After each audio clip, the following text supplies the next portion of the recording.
खुशियां बांट जो वह चाहता है, चाहे खुशी पाना हो, चाहे सफलता पानी हो, या चाहे मैनेजमेंट सीखना हो, या चाहे अपनी जिंदगी बेहतर बनानी हो, या भगवान का साथ पाना हो।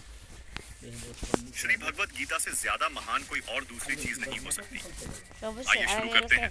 मैं कोशिश करूंगा कि आपको वह सारी बातें बिल्कुल सही तरीके से समझ में आ जाए। दोस्तों, इस दुनिया में कुछ भी अच्छा या बुरा बिना किसी कारण के नहीं होता। एक बार पुराने टाइम में एक गांव में एक गरीब औरत रहती थी। उसको जब बच्चा हुआ तो वह बिल्कुल स्वस्थ था, लेकिन एक बार किसी घटना की वजह से उस बच्चे के हाथ की एक उंगली कट गई।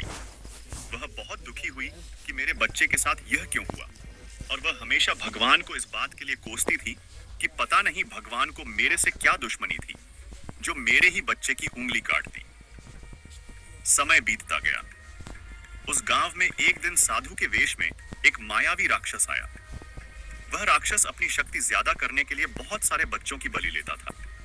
उसने इस बच्चे को भी देख लिया, लेकिन जैसे ही वह उसकी बलि देने लगा तो उसको अपने गुरु की शर्त याद आ गई कि जिस भी बच्चे की बलि देनी हो तो उसके सभी अंग सही सलामत होने चाहिए, और उसको मजबूर होकर उस बच्चे को वापस घर भेज दिया।